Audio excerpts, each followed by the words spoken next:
December arrived in the city like a polite visitor who still managed to rearrange your whole living room. Harmattan dust floated in the air, soft as powder and stubborn as gossip, and Irene treated it like an enemy that must not touch her curtains. She wiped, she swept, she opened windows for fresh air, then complained that the same fresh air came with free sand. The house, though, was beautiful. Christmas lights draped along the balcony rails, a small tree in the corner like a proud little soldier, and the faint smell of cinnamon that made everything feel gentler than it really was. Irene moved through it all with that kind of joy that looked effortless, but was actually built from years of choosing peace over arguments. Daniel watched her from the doorway more than he helped, smiling like a man attending his own award ceremony, clapping silently for a performance he didn't deserve. When she asked him whether the gold ornaments or the red ones looked better, he said, "Anything you touch becomes fine." And she laughed, unaware that some compliments are just bandages thrown over rot. Irene's laughter had a way of making the walls feel wider. Even the generator's grumbling outside sounded less irritating when she was humming hymns under her breath, dressing the dining table like it was about to meet royalty.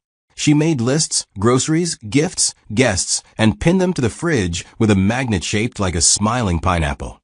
"Christmas is not a day," she declared, wagging her finger at Daniel the way mothers threaten children. "It's a whole season. If you don't plan, you'll be running around on Christmas Eve like a chicken that remembered late." Daniel chuckled and pretended to be offended, but his mind was elsewhere, tracking time like a debtor tracks the footsteps of his creditor. His phone buzzed in his pocket, and he didn't want it to buzz at all, because every vibration felt like someone tapping on the glass of his secret life. Irene noticed the microflinch. Wives always do, even when they pretend they don't, and she asked lightly, "Work again?" Daniel lied with the same smoothness he used to lie about traffic. "Just end of year reports. You know this Lego stress." Irene rolled her eyes. "Your office will not die if you rest small." He smiled again, too quickly, too neatly, like a man trying to wipe a stain with his bare palm. Later that night, after Irene slept with her face turned toward him, trusting the space between them, Daniel lay awake listening to the ceiling fan spin. It sounded like a quiet sermon. Round and round, round and round. What goes up must come down. He stared at the blinking router light and thought of how a home can be filled with light and still be full of darkness.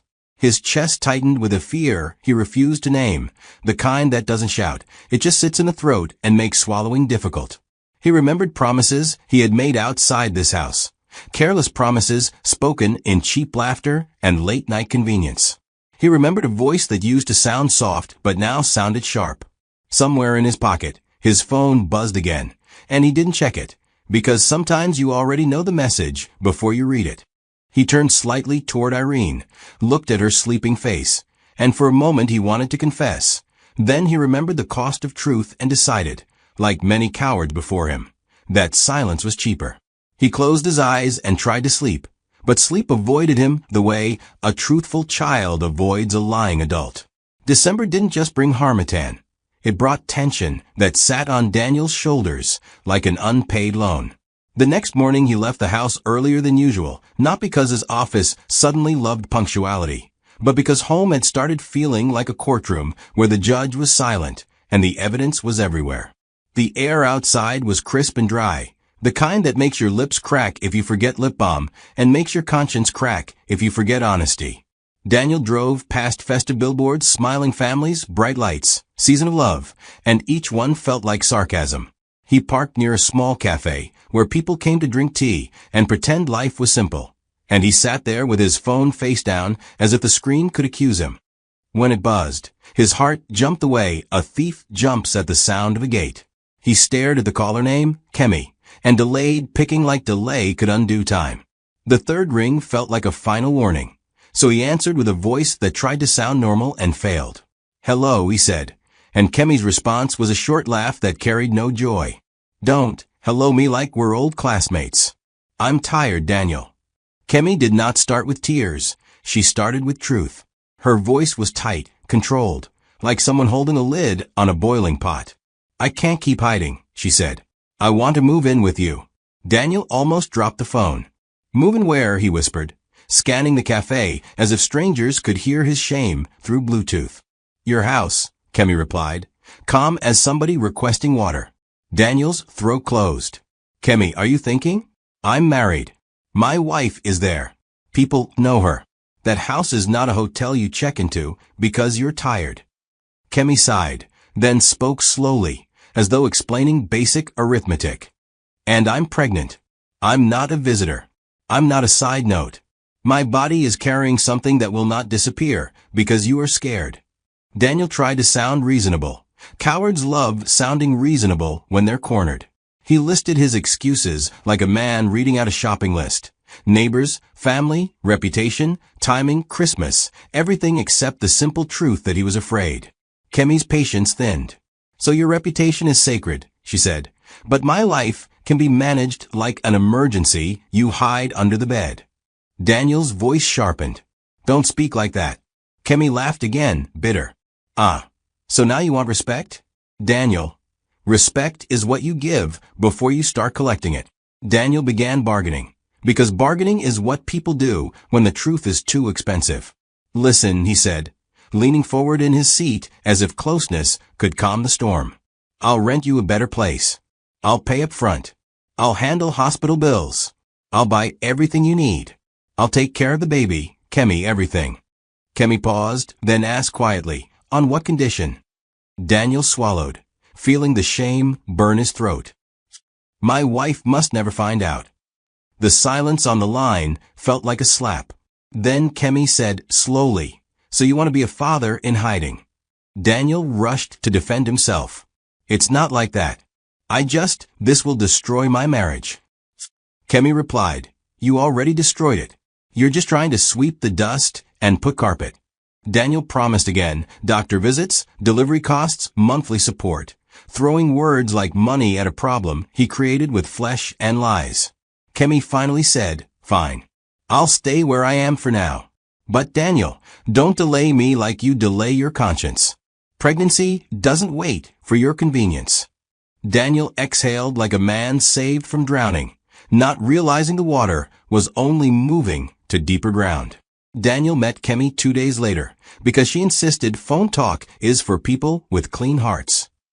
They sat in a small restaurant with bright lights and open windows, the kind of place where the waiter's eyes were sharper than a mother-in-law's suspicion.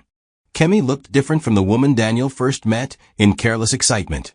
Her face was fuller, her eyes more serious, and her body carried the quiet authority of pregnancy. Daniel, however, looked like a man who had been dragged into an exam hall without reading. He kept adjusting his shirt collar, wiping imaginary sweat, and glancing around like a thief afraid of meeting the police. Kemi watched him with the tired patience of someone who had carried discomfort for months. Sit well, she said. You're shaking like a boy that borrowed money and saw the lender. Daniel forced a laugh. It's the AC. Kemi's lips twitched. Yes, the AC, not the guilt. Daniel cleared his throat and tried to begin with softness. Kemi, I'm not running away, he said. I will take responsibility. Kemi didn't clap for him. She held his gaze and asked, responsibility how?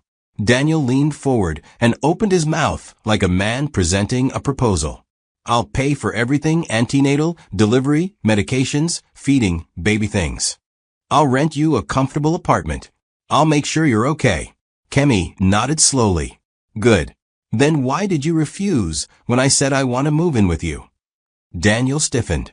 Because I'm married, he said, as if the word itself was a shield. Kemi's voice rose slightly. Married people don't behave like this, Daniel. He quickly lowered his tone. Kemi, I'm begging you. My wife must not find out. I don't want scandal. I don't want my home destroyed. Kemi stared at him as though he had just said the sky was green. So you want peace, she said, but you planted war. Daniel's face tightened. Please don't talk like that. I'm trying to fix it. Kemi let out a small, bitter laugh. Fix it by hiding it. Daniel became defensive, then immediately softened again because fear kept turning him into different versions of himself. I'm not hiding the baby, he insisted. I'm just protecting my marriage. Kemi replied, Protecting your marriage from the consequences of your choices is not protection. It's cowardice dressed in grammar.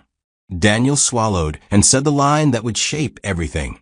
I'll take care of the baby, but quietly. No coming to my house. No reaching my wife. No drama. The words were firm, almost stern, as if he was the one being wronged. Kemi's eyes narrowed, and for a moment her silence was louder than a shout. Then she nodded once, slow, controlled, like someone agreeing outwardly while planning inwardly. Fine, she said. Quiet. Daniel's shoulders dropped in relief, and he almost thanked her, as though silence was a favor she owed him. Kemi added, but Daniel, don't mistake my quiet for weakness. I'm pregnant, not powerless. Daniel tried to smile. I know. Kemi's gaze stayed on him. No, you don't. You men only understand power when it stands in your living room. Daniel's heart thumped at those words, but he ignored the warning the way people ignore smoke alarms when they're too lazy to cook properly. After that meeting, Daniel started living like a man paying rent in two worlds. He sent money promptly, almost aggressively, as if transfers could erase facts and receipts could wash sins. He paid hospital bills before Kemi asked, booked appointments, sent how are you, messages that sounded like customer service. The irony was not lost on him. He was more responsible to the woman he was hiding than he was honest to the wife he lived with.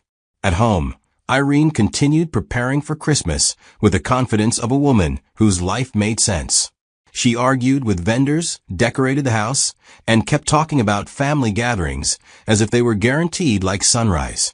Daniel nodded along, smiling with a face that was present but a mind that was constantly calculating risks.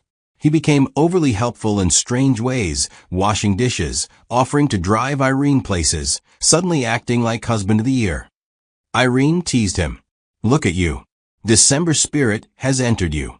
Daniel laughed too quickly. Maybe I'm changing. Irene replied, if you change, I'll frame it and hang it on the wall. Her jokes were light, sweet, and the sweetness hurt him because he didn't deserve it. Kemi, however, did not allow him to hide behind money forever. Her calls became less frequent but heavier. My back hurts, she'd say. My legs are swelling. Daniel's response was automatic. Go to the hospital, I'll pay. Kemi would sigh. You think money is Panadol. Daniel would stiffen. What do you want me to do? Kemi's voice would drop. Be a man with a face, not only with a wallet. Daniel would go quiet, because he didn't have an answer that wouldn't expose him. Sometimes she brought up moving in again, and Daniel would shut it down fast. No, he'd say. Don't even think it. Kemi would laugh bitterly. So you want the baby, but you don't want the inconvenience of truth. Daniel would snap back. I'm not abandoning the baby. Kemi would respond, you're abandoning dignity. And then the call would end with both of them irritated, Kemi feeling used, Daniel feeling trapped, both pretending they were in control when neither was. In private moments, Daniel's thoughts became uglier than he wanted to admit. He began to resent the pregnancy, not because a child is a curse, but because it threatened his comfort. He caught himself thinking, why now? Why December? Why when the house is already full of Christmas plans and family expectations? Then he hated himself for thinking that way. One night Irene showed him a tiny baby outfit she'd bought for a cousin's newborn, smiling like the future was already in her hands. Imagine when we have our own, she said, eyes bright. Daniel's stomach twisted. He forced a smile and answered, by God's grace. Irene hugged him and rested her head on his chest, and Daniel felt like the air had been pulled from the room. His phone buzzed in his pocket like a guilty heartbeat. He didn't check it. He just stared at the Christmas lights blinking outside the window and realized something that terrified him. Secrets are not living things, but they grow, especially when they are carried in someone's womb. For days before Christmas Eve, Daniel's life began to feel like a pot about to boil over, quiet on the outside, furious underneath. Irene was fully in festive mode, moving through the house like a joyful commander. She wrote lists, made calls, planned meals, and spoke about family visits, as though the universe had already signed the agreement. She played Christmas songs, and the house smelled of spices and perfume and hope. Daniel pretended to enjoy it, But every decoration Irene hung felt like a reminder of how much he stood to lose. He laughed when she laughed, nodded when she spoke, and kissed her cheek like nothing was wrong. Irene, being Irene, noticed his tension and teased him. "Why are you frowning like someone chased you from the village?" she joked. Daniel forced a grin. "Work stress," he replied, and Irene rolled her eyes. "Your office has eaten your joy. Don't let them use you to decorate their problems." Her humor was light, almost musical. Daniel's heart, however, was heavy, because he knew the problem wasn't the office. It was a pregnant truth waiting for the right moment to explode. Kemi's patience finally snapped cleanly, like a stick stepped on in the dark.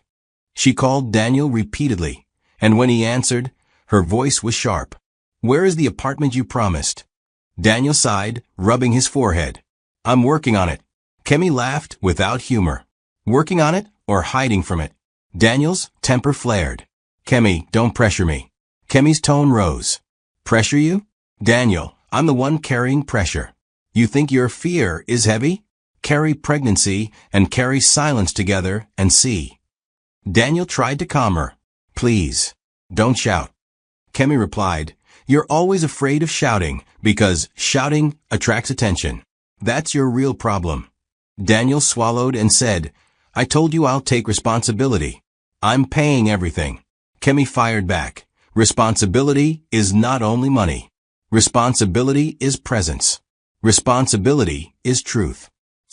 Daniel's voice lowered into a plea. "Please, I'm begging you. If my wife finds out, my life will scatter." Kemi responded coldly. "Your life will scatter because you built it with lies. Don't blame me for wind." Then she said what he feared most. "I'm done waiting. I can't keep living like a secret." That night Daniel came home late, claiming traffic with the confidence of every Lagos man who has ever used traffic as an excuse for nonsense. Irene met him at the door, hands on her waist, eyes playful but watchful. "Traffic again?" she asked. "Or did you stop to greet all your ancestors on the road?" Daniel laughed weakly, and Irene leaned closer, sniffing his shirt dramatically like a comedian. "No strange perfume," she said, nodding. "Good. Because if I smell nonsense, we will sing carol with police." Daniel's laughter caught in his throat because her joke landed too close to the truth.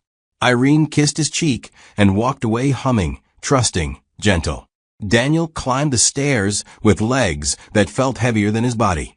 In the bedroom, he checked his phone and saw Kemi's message. "If you won't bring me in, I'll bring myself in." Daniel's breath stopped.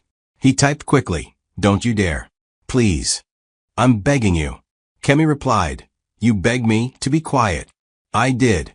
Now, I'm begging you to act right. You're refusing."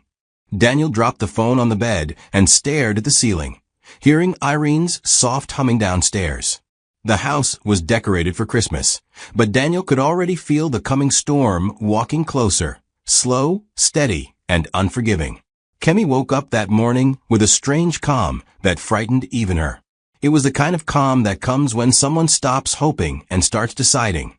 Her room felt too small, her walls too close, her life too paused. Pregnancy had stripped patience from her the way heat strips paint for metal, leaving everything raw and exposed.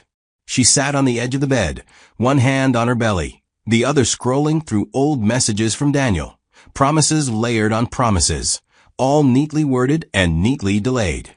The irony stung her. Daniel had always said wait, as if pregnancy was a queue at the bank that respected order. Outside, December carried on loudly, neighbors arguing about fuel, children rehearsing Christmas songs, life refusing to pause for her discomfort. Kemi inhaled slowly and whispered, "Enough." It wasn't anger anymore, it was resolve.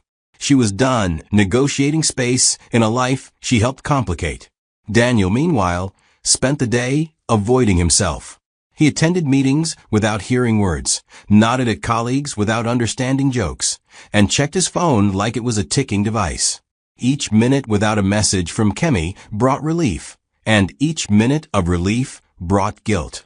He told himself he was managing things well. After all, he was paying bills, wasn't he? He was being responsible, wasn't he? Yet the word responsibility felt thin in his mouth, like a lie wearing a suit. By afternoon, his sister called to ask what gift he was bringing for Christmas, and he nearly laughed at the absurdity of it all. Gifts. Decorations. Family joy. He answered vaguely, and hung up quickly, suddenly aware that his carefully separated worlds were pressing closer together, like walls moving inward without warning. By evening, Kemi sent one final message, not dramatic, not long, just heavy. "I'm done waiting, Daniel." He read it and stared at the screen, hoping more words would appear, hoping the message would explain itself into something less dangerous. It didn't. He typed and deleted replies until his fingers hurt. Apologies sounded weak. Promises sounded fake. Orders sounded foolish. He finally sent, "Please, let's talk. Don't do anything."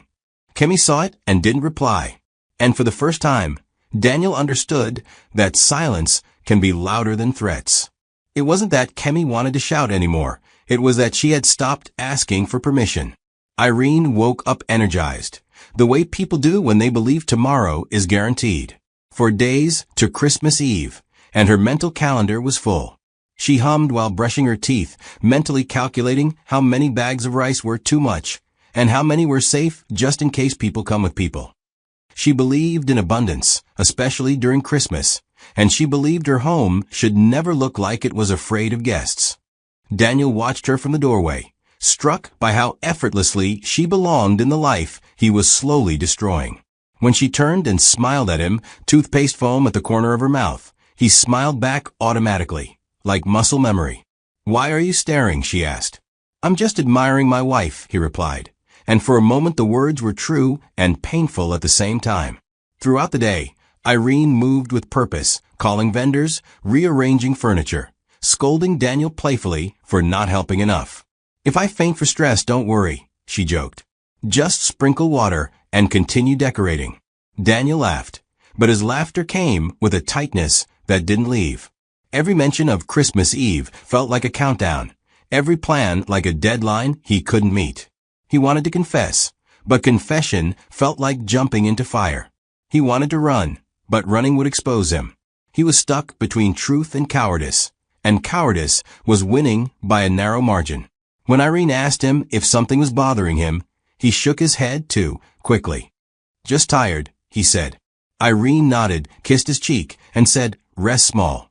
December is not for dying early." That evening, Daniel's phone buzzed again. This time it wasn't Kemi, it was a bank alert. He stared at it and laughed bitterly. Money moved faster than honesty ever could. Then another message came through, short and calm. "Tomorrow." No emojis. No explanations. Just that one word. Daniel's heart slammed into his ribs like it wanted out. Tomorrow what? Tomorrow talk? Tomorrow visit? Tomorrow disaster? He tried calling, but the call didn't connect. He sat on the bed and pressed his palms together, whispering prayers that had no structure.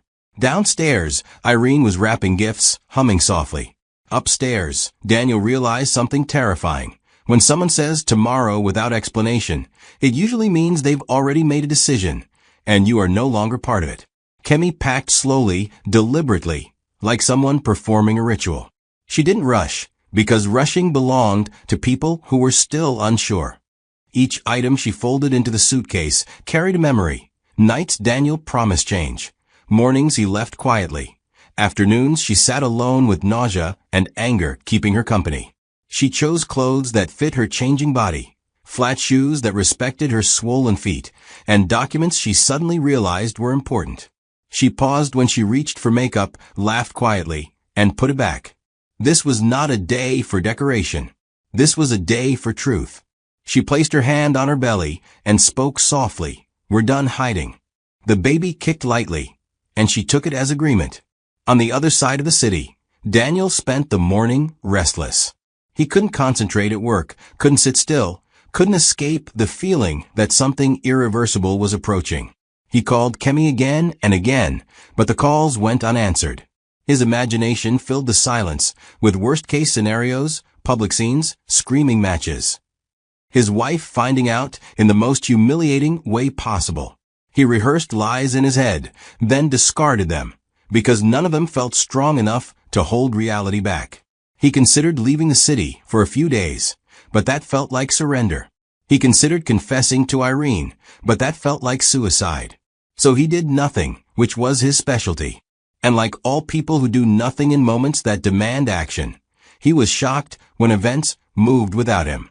Kemi locked her door and stood still for a moment, breathing deeply. She was afraid of confrontation, of judgment, of uncertainty, but fear had lost its authority over her. She ordered a ride and gave the address calmly, ignoring the driver's curious glance at her suitcase and belly.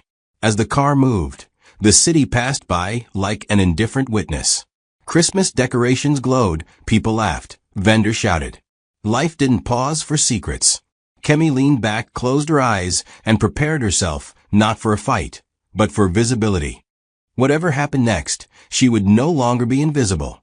Daniel heard the doorbell while standing in the living room, staring at nothing. The sound sliced through the house like a blade. Irene had stepped out briefly to pick up forgotten groceries, leaving Daniel alone with his thoughts and his fear. He froze, his body reacting before his mind could catch up. For a moment, he hoped it was a delivery or a neighbor or anyone but the person his heart already knew it was. The doorbell rang again, patient and firm. His legs moved reluctantly, like they were walking toward judgment. When he opened the door and saw Kemi standing there, visibly pregnant, suitcase beside her, his world tilted. She didn't smile. She didn't shout. She simply said, "I'm here."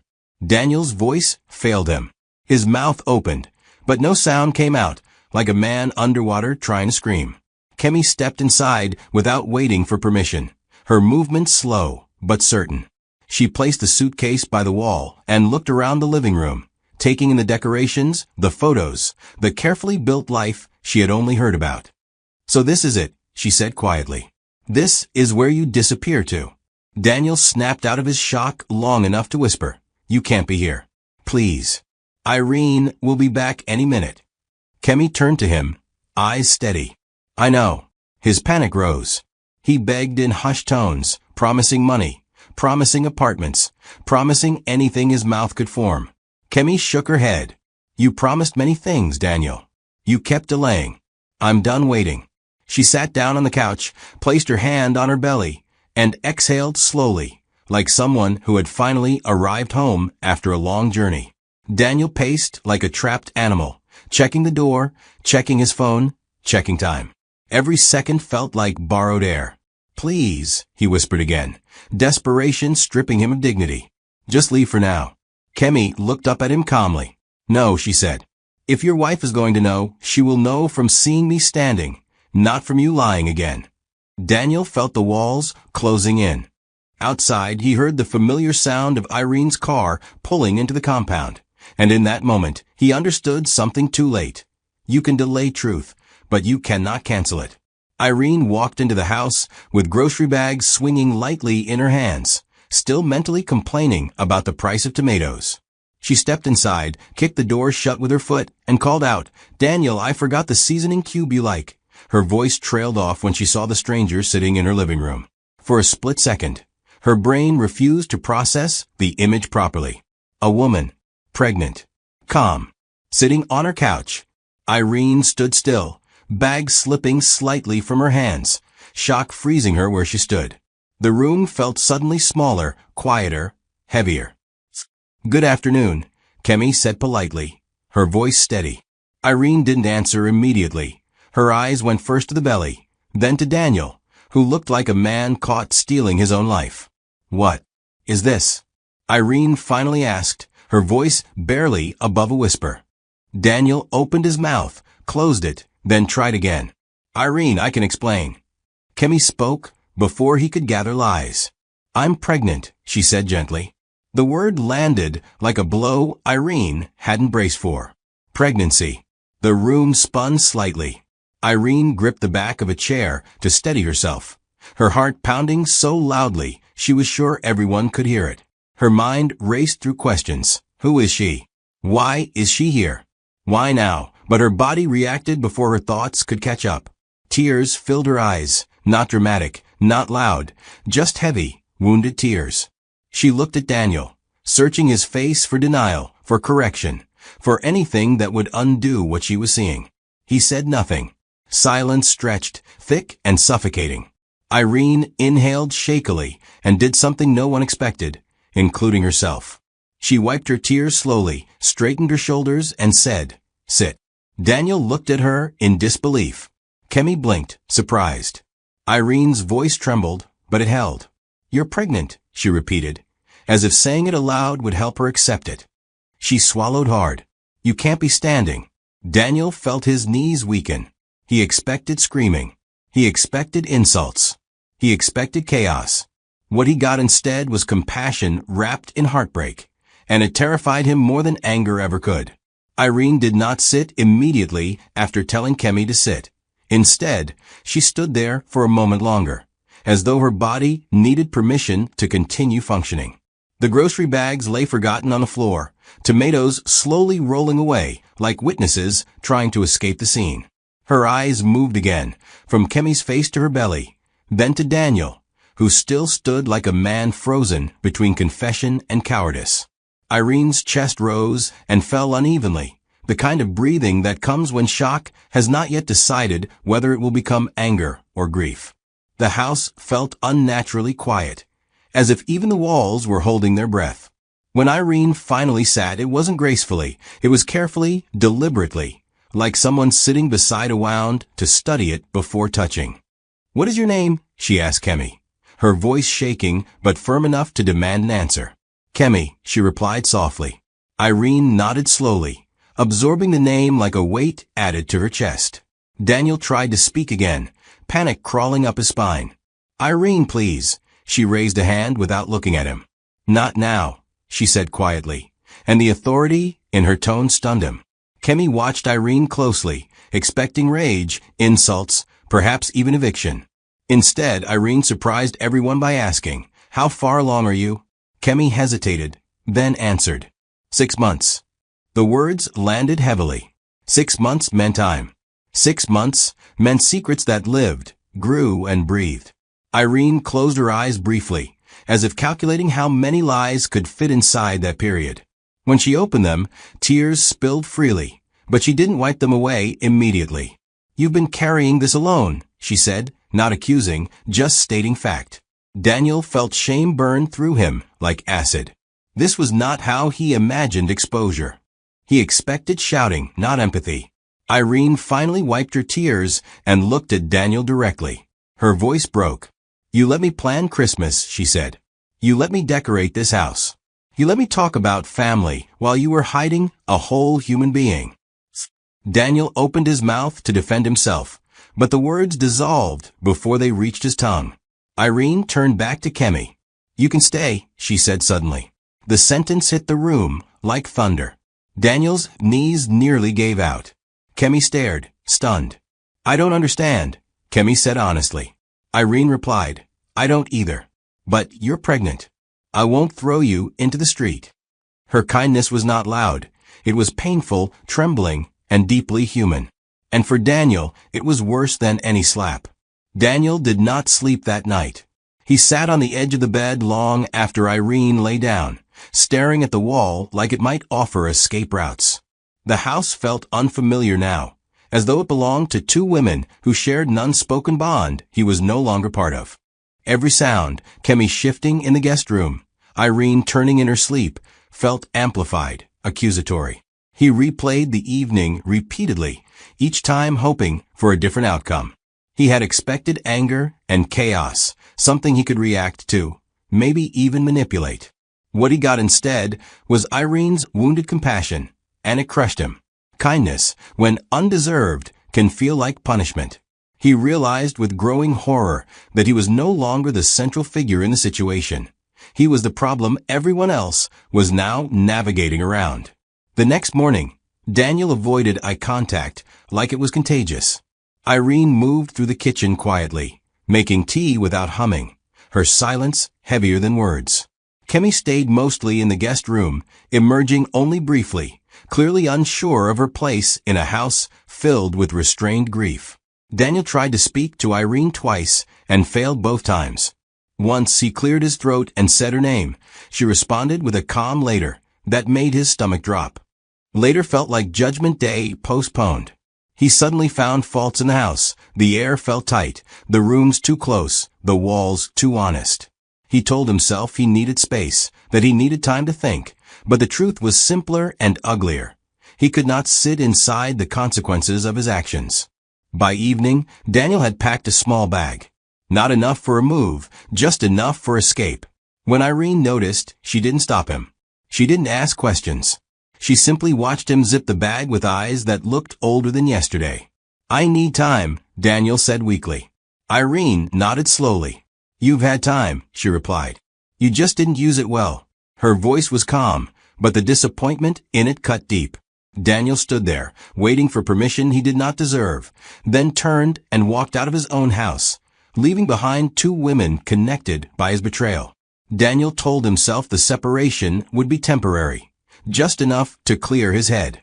He decided on 3 months because it sounded reasonable, structured, responsible, everything he was pretending to be. He informed Irene through a brief conversation that felt more like a resignation letter than a marriage discussion. 3 months, he said. "I need space to think." Irene didn't argue. She simply nodded, and that silence felt heavier than protest. Daniel mistook it for acceptance when it was actually exhaustion. He left the house fully this time, not sneaking, not hiding, just retreating, like a man abandoning a battlefield he caused. The irony was bitter. He had fled from truth, yet truth had already moved in. Inside the house, the atmosphere shifted again. Irene and Kemi existed in the same space, carefully, politely, painfully. They spoke only when necessary. Their conversations limited to basic logistics, meals, schedules, comfort. Irene's kindness remained, but it came with distance, like a bridge built with missing planks. Kemi felt the weight of it. This was not victory. This was exposure without triumph. Each day, she grew more aware that Daniel's absence had not healed anything. It had simply transferred responsibility onto the women he left behind. Irene would retreat into her room at night, crying quietly where no one could hear. Kemi would lie awake, wondering how a decision meant to force accountability had instead produced abandonment. Daniel, meanwhile, lived like a man in limbo. He stayed elsewhere, avoided calls, and told himself he would sort things out later. But later did not come with solutions. It came with growing fear. He knew his family would eventually find out, and he dreaded that conversation more than any confrontation with Irene. He had lost control of the narrative, and it terrified him. The truth was no longer something he could arrange quietly. It was now alive, visible, and breathing in his wife's house. It was Daniel's sister who finally broke the silence, unable to ignore the rumors and tension any longer. She called Kemi first, her tone careful, measured, carrying both concern and suspicion. "We've heard what's happening," she said. "We want to handle this properly." Kemi listened quietly, her hand resting protectively on her belly. The sister continued, explaining that the family was ready to take responsibility for the unborn child, medical care, support, involvement. For the first time since arriving at the house, Kemi felt a flicker of relief. This was what she had wanted, acknowledgement. But relief quickly turned to tension when the sister added, "There's just one condition." The condition was spoken calmly, almost casually. "After the baby is born, a DNA test will be done." The words hung in the air like smoke. Kemi's expression changed instantly, her body stiffening. "Why?" she asked sharply. The sister replied evenly, "Because it's necessary.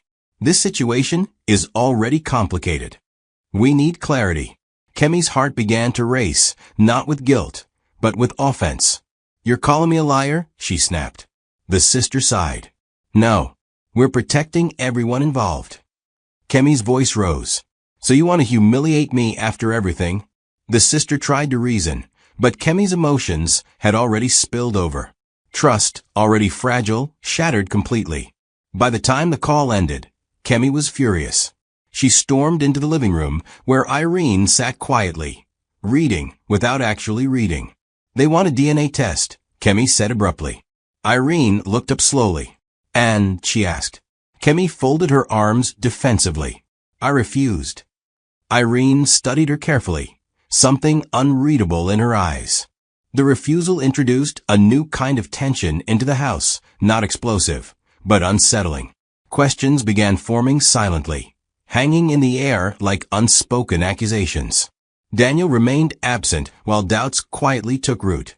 Irene began replaying conversations in her mind, noticing details she had ignored before. The timing, the refusal, the defensiveness. She didn't accuse Kemi outright. She didn't even speak her doubts aloud. But trust, once cracked, does not heal easily. She moved through the house with a new awareness, observing more, speaking less. Compassion remained, but certainty did not. For the first time, Irene felt something shift inside her, not anger, not jealousy, but caution. The kind that tells you to stop bleeding openly and start protecting yourself.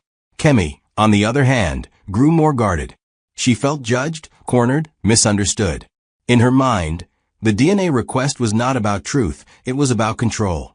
She reminded herself that Daniel knew the truth, that she did not owe his family proof of something she had lived daily. Still, the refusal isolated her further. Irene's kindness no longer felt unconditional. It felt observational. The house became quiet in a different way, filled with thoughts no one voiced. Every interaction was careful, deliberate, weighed. Daniel's absence did not bring relief. It brought a strange heaviness that settled into the house, like dust no one knew how to clean. Irene woke each morning to a bed that felt wider than before, not because it was empty, but because it carried questions instead of sleep. She moved through her routines carefully, as though sudden movements might break something fragile inside her. The house still stood, the furniture still obeyed gravity, and the walls still held their shape, but the spirit of the place had shifted. Christmas decorations remained where she had put them, blinking softly like reminders of a joy that had not been canceled, but postponed indefinitely. Irene did not remove them. Removing them would feel like admitting defeat, and she was not ready to name herself defeated yet. Instead, she allowed the lights to glow quietly, as if they were standing vigil over a marriage that had wandered off and not returned. Kemi felt Daniel's absence differently. For her, it was not the silence of loss, but the sharp realization that the man she had pushed into visibility had retreated at the first full sight of consequence. She had expected confrontation, arguments, maybe even grudging responsibility, but not disappearance. Each day she sat in the guest room, listening to the muted sounds of Irene moving through the house. She became increasingly aware that the burden Daniel had tried to escape was now resting entirely on two women who had never chosen each other. Kemi wrestled with a mix of emotions: resentment toward Daniel, discomfort under Irene's kindness, and a defensive anger she could not fully explain. She reminded herself constantly that she had done nothing wrong by refusing to remain hidden. Yet something about Daniel leaving made her feel exposed rather than empowered, as if she had stepped into the light only to be abandoned there. The house adjusted around them slowly. Irene cooked as usual, though portions were quieter, more deliberate. Kemi ate gratefully, but cautiously, aware that every act of kindness carried weight. Conversations remained polite, necessary, and sparse, like bridges built only where absolutely required. Daniel did not call. He sent brief messages to Irene, neutral, careful, emotionally empty, asking if everything was okay. A question so inadequate it felt insulting. Irene replied minimally, not out of spite, but because she had learned that words wasted on someone hiding from truth only return heavier. By the end of the week, the house had settled into a fragile rhythm, one held together not by peace, but by endurance. The family's involvement began quietly, the way serious matters often do, through phone calls made in low voices and messages written carefully to avoid screenshots that could circulate. Daniel's sister spoke to Irene first, choosing her words with the caution of someone stepping into a room full of broken glass. She apologized repeatedly, not for Daniel's actions directly, but for the situation, that vague word people use when they want to acknowledge damage without touching blame. Irene listened without interrupting, her face composed, her heart less so. When the sister spoke of family meetings and responsibility, Irene nodded even though the other woman could not see her. She had already learned that responsibility, discussed in theory, often looks very different in practice. Kemi's call came later, and it carried a different tone entirely, formal, restrained, and edged with authority. Daniel's sister spoke carefully, emphasizing structure, process, and protection. She explained that the family was prepared to handle medical costs, support the child, and ensure no one was abandoned. But she returned repeatedly to the same phrase: clarity is important. The request for a DNA test was not framed as suspicion, but as procedure, yet Kemi heard it as judgment all the same. Her chest tightened as anger rose swiftly, fueled by months of being hidden, doubted, delayed. To her, the request erased her lived reality and reduced her pregnancy to a claim that required verification, as though pain needed witnesses to be legitimate. When Kemi refused, the refusal came from a place deeper than logic. It was not about fear of results, but about pride, dignity, and exhaustion. She was tired of proving herself to people who had benefited from her silence, and then abandoned her when that silence no longer served them. Irene observed the shift immediately. The air in the house changed, not violently, but perceptibly. Kemi's posture became more guarded, her tone sharper, her movements more deliberate.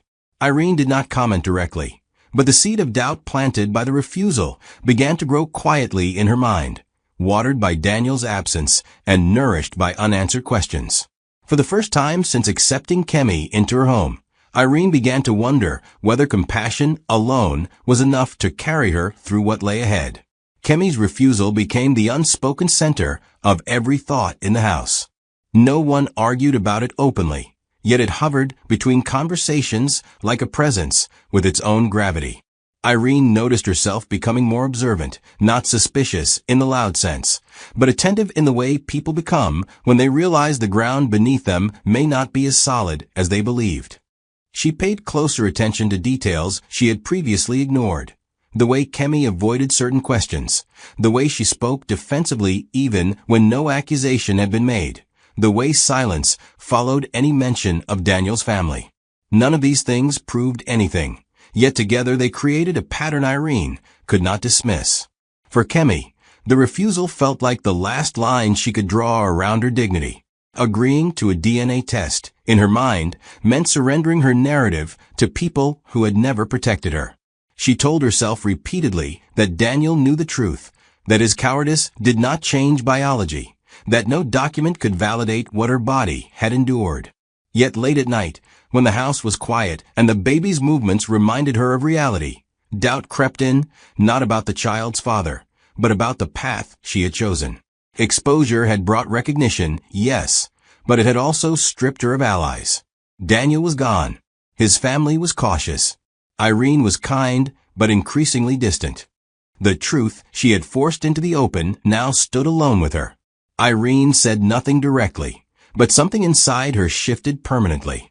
She began to emotionally step back, not only from Kemi, but from the marriage itself. Daniel's silence spoke loudly now, confirming what his actions had suggested all along. When responsibility became heavy, he chose distance.